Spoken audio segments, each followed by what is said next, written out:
pagaram uma dívida pública e a sua compensação foi entregue a núcleos de corrupção. Fomos ainda adolescentes, nós não entendíamos nada. Então, por isso, são coisas mesmo que estávamos bem lá, vivíamos bem, brincávamos com amigos, colegas, divertíamos, mas nós éramos proibidos, nós não podíamos namorar com alemão. Podemos nós irmos ver lá, porque aqui não estamos a fazer nada. Aqui é praticamente tudo zero para nós. Ninguém nos olha, ninguém nos ouve, até nos deram o nome. Aqui nos chamam de Germanes. Então, com o nosso regresso da Alemanha para aqui, foi um deslize total. Aquilo podemos pôr entre aspas morte. Foi um acidente mortal. Somos donos dessa terra. Infelizmente, estamos esquecidos, para bem dizer. Nós que estivemos na Alemanha, todos fomos pego e lançado para a caixa de lixo. Portanto, somos considerados como se fôssemos um lixo neste país.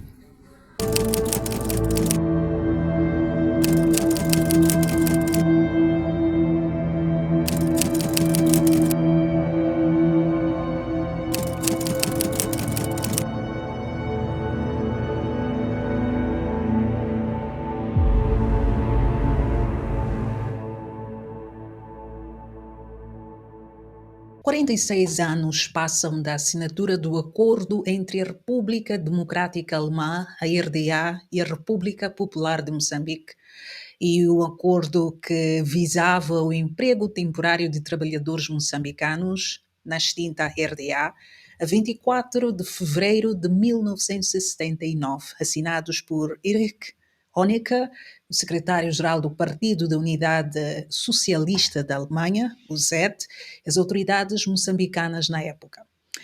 Bom, alguns vivenciaram boas relações colegiais da empresa, relações amigáveis com famílias, mas outros vivenciaram discriminação, exclusão, incluindo declarações xenófobas e racistas, para além de ataques. Alguns puderam usufruir de cursos de formação para adultos, além do trabalho por turnos em empresas, enquanto outros sofreram. Fizeram trabalhos manuais em vez da formação que esperavam.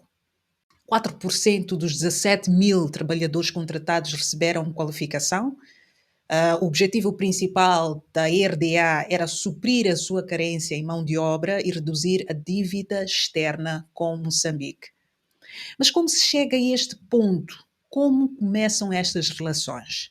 Bom, há documentos oficiais aqui na Alemanha que revelam que quando as tropas da Renamo avançaram, estavam para tomar Maputo, a capital de Moçambique, durante a Guerra Civil, Maputo estava em perigo de cair. Um representante em Moçambique, pela Alemanha, relatou ao seu país, no caso, o comandante do Ministério da Segurança do Estado, e imediatamente prepararam-se os acordos entre a RDA e Moçambique, que foram concluídos durante a visita do Estado de Erich Honecker a Moçambique, a 22 até 24 de fevereiro de 1979, incluindo um acordo de destacamento de trabalhadores moçambicanos da RDA. Honecker estava em digressão pelos países do terceiro mundo, incluindo Etiópia, Angola, Zâmbia, Líbia, e focava-se especificamente nas relações dos movimentos libertadores. As disposições mais importantes deste acordo, que continuam a causar agitação e injustiça até os dias de hoje, foram os artigos 6º e 14º. O artigo 6º admitia que os trabalhadores contratados podiam transferir até 25% dos seus salários líquidos para a República Popular de Moçambique. O artigo 14º afirmava que todos os pagamentos transferidos relacionados com o emprego de trabalhadores moçambicanos são feitos para liquidação técnica de entregas mútuas dos bens e serviços. Isto tornou possível, de forma secreta, reter fundos privados para fins estatais. Os trabalhadores contratados não foram informados deste regulamento. As parcelas liquidadas dos salários deles, deduzidas em cada mês, não foram transferidas para Moçambique pela RDA. ou não foram transferidas na totalidade, mas eram utilizadas para compensar os benefícios da RDA e retidas pela RDA. Entre 1986 e 88 foi retida uma contribuição obrigatória de 60% dos salários líquidos acima da franquia de 350 marcos da RDA. Moçambique já estava fragilizado pela guerra civil, ficou sobrecarregado com os pagamentos indevidos e decisões unilaterais do governo da República Democrática da Alemanha.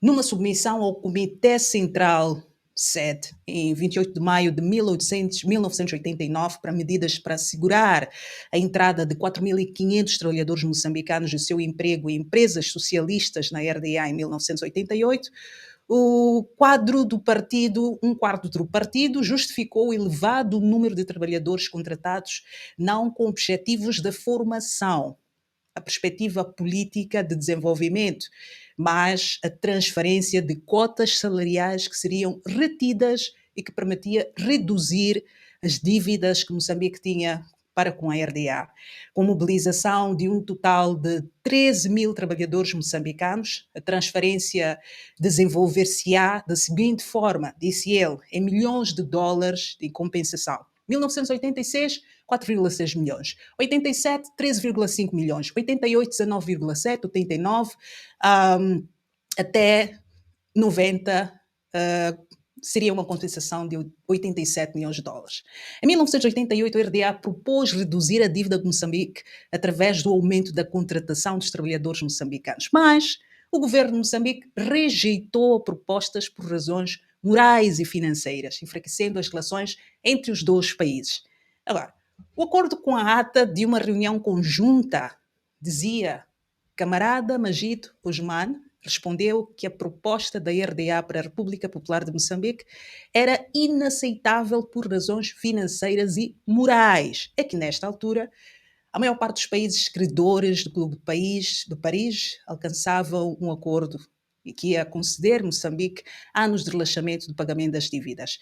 E consta que Moçambique já estava a par da traição dos ideais propagados de solidariedade internacional, e um momento muito difícil para a relação entre os dois países, que iniciou em 1962, pouco depois da fundação da Frente de Libertação de Moçambique.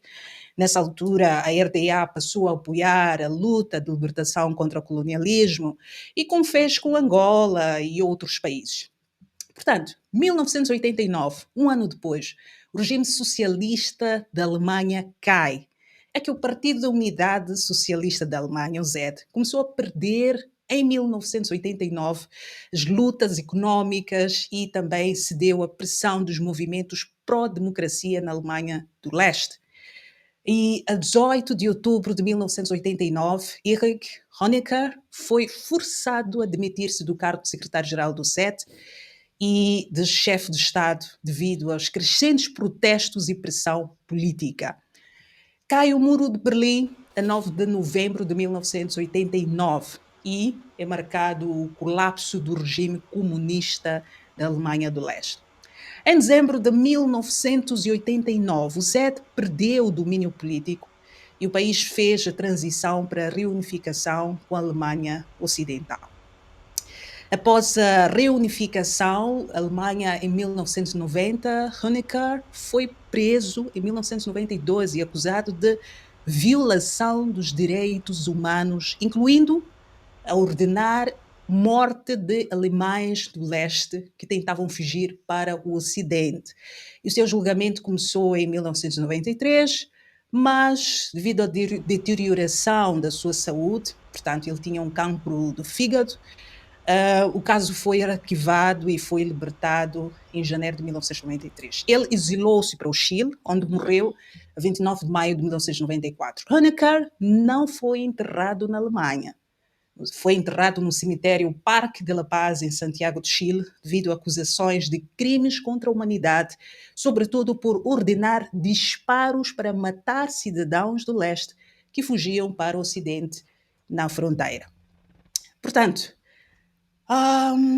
isto não é sobre questionar a orientação ideológica de quem quer que seja. Trata-se de direitos humanos, trata-se de respeitar os direitos humanos. Estamos a cair na amnésia política e num esquecimento coletivo. 35 anos passam do primeiro grito por justiça. O professor Gilles Sistac foi meu docente da Universidade Eduardo Mondlane, na Faculdade de Direito, durante 2 anos. Em 2015, ele abriu um processo judicial no Tribunal Administrativo sobre este caso. Meses depois, poucos meses depois, ele foi assassinado à luz do dia na cidade de Maputo. Vai fazer, daqui a alguns dias, 10 anos, sem nenhum esclarecimento deste caso. Portanto, deixamos o caso, vamos ao legado do professor Sistac. Ele forneceu pareceres jurídicos sobre o caso, argumentando que as suas reivindicações por salários não pagos, direitos de pensão, eram válidas segundo a legislação moçambicana. E não só, ele pressionou as autoridades moçambicanas para que reconhecessem as injustiças enfrentadas pelos Magermans. Os seus argumentos alcançaram responsabilidade do governo na gestão e uso indevido de fundos destinados dos regressados dos trabalhadores. Fala-se aqui de corrupção. Ele levantava isso nessa altura. E, para além disso, o professor também utilizou a sua perícia jurídica para defender os direitos constitucionais de grupos vulneráveis, incluindo os Magermans, defendendo o tratamento justo, segundo as leis laborais, porque, de facto, foram trabalhadores. E desde a morte do professor Sistac, o processo dos Magermans, pelo menos a nível do Tribunal Administrativo, nunca mais teve seguimento, que eu conheça. Bom, quando desafiamos os riscos de falar sobre este assunto e mostrar as evidências, falamos e fazemos com consciência de que o nosso fim pode também não ser feliz, como foram o fim das pessoas que tentaram falar sobre este assunto. Mas é uma questão de justiça, de humanidade. A minha vida não é melhor do que a vida das 20.000 pessoas que saíram do país e asseguraram o país nos momentos mais críticos. Pagaram uma dívida pública e a sua compensação foi entregue a núcleos de corrupção. Muitas destas pessoas perderam a batalha para a repressão, doenças, depressão, vícios, entre outras questões. Dos 20.000 existentes, estão por aí vivos, por aí 10.000. É? Eu tenho consciência de que provavelmente não é um momento para falar sobre este assunto, mas passam hoje 46 anos do acordo entre os 12 Estados. Este grupo continua a marchar há 35 anos às quartas-feiras. É preciso reconhecer os erros cometidos contra os moçambicanos, pedir perdão e compensá-los pelos danos causados. Isto não é uma invenção de mão externa. Académicos alemães escreveram sobre isto e documentaram devidamente. A visita do presidente Michel na Alemanha do Leste, os encontros de Alberto Chipan na área de segurança com a equipa do SED, a visita de Jorge Rebelo em Berlim, todas essas evidências mostram o envolvimento do governo do dia naquela época com este assunto. E não faz sentido ignorar os Magermans. Portanto, não há dúvidas de que há evidências. Chega de matar as pessoas. Chega de tentar encobrir aquilo que é visível.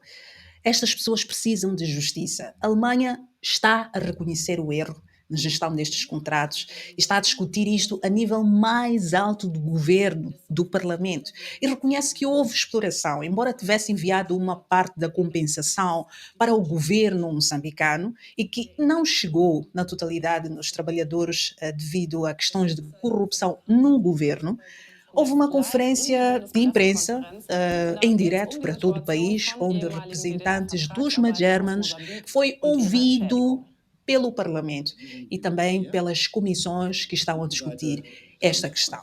Sich eben nicht nur in der Unterdrückung politisch Andersdenkender äußerte. Nein, der Diktaturcharakter, der war vielschichtiger. Für mich ist dieses Unrecht nichts Abstraktes. Es geht um Menschen, die tiefe Narben durch das Wirken der SED-Diktatur durch ihr Leben tragen. Sage ich werde zum 3. Mal sagen, ich fühle mich bis heute von beiden Ländern betrogen, weil Mosambik bis heute hat uns noch nie gesagt, Was hat er mit unserem Geld gemacht? Wenigstens hier in Deutschland, man hat gesagt, dass wir schon Schuld bezahlt haben. Schließung des Bundestages, aber eben auch eine finanzielle Entschädigung, die durchaus gestaffelt werden kann, weil manche der Vertragsarbeiterinnen aus Mosambik haben Teile ihres Geldes bekommen, andere nicht. Also man kann es staffeln, aber das wäre unser Appell, noch damit zu beginnen. Die Opfergruppe ist im Grunde eine der übersehenen Opfergruppen und die Zeit rennt. Ja? Wir sind jetzt 34 Jahre danach. Viele der Menschen, auch bei der durchschnittlichen Lebenserwartung in Mosambik, werden sterben. Wir haben das ja gerade schon gehört. Eu espero por si esta semana, todos os dias teremos conteúdos sobre os Magermans, grupo do qual merece a nossa honra, o nosso respeito. Sem dúvidas, eles são os nossos heróis. Eles asseguraram o país em um momento muito crítico. Pagaram a dívida pública de Moçambique. E, para além disso, há 35 anos estão a lutar por justiça. É preciso respeitar este grupo, é preciso dar as honras que eles, de fato, merecem. Eu convido a vocês a acompanharem durante esta semana nas minhas redes sociais as declarações, os testemunhos, as emoções destes moçambicanos que eu penso que vale a pena ouvir. Nós fazemos parte daquela classe que o governo de Moçambique nem sequer queremos ouvir falar. As manifestações que duram já mais ou menos 34 anos, estamos a reclamar, estamos a manifestar, ninguém nos ouve, ninguém nos diz nada, mas é chegado o momento que aos 40 anos que já passa, os dois governos começam a repensar em qual foi o ganho que esses dois estados tiveram conosco. Então, mas usando seres vivos, usando humanos, usando os seus filhos jovens, gastando a energia desses jovens para nada, para hoje, como resposta cá na República de Moçambique, nos anos 95, 96, 97, o governo do dia, liderado na altura pelo presidente João Chissano, vir na base, no nosso jardim dos Magerman, mandando polícia vir nos matar ali, não é? Não era aquele matar de assustar, era matar de querer matar.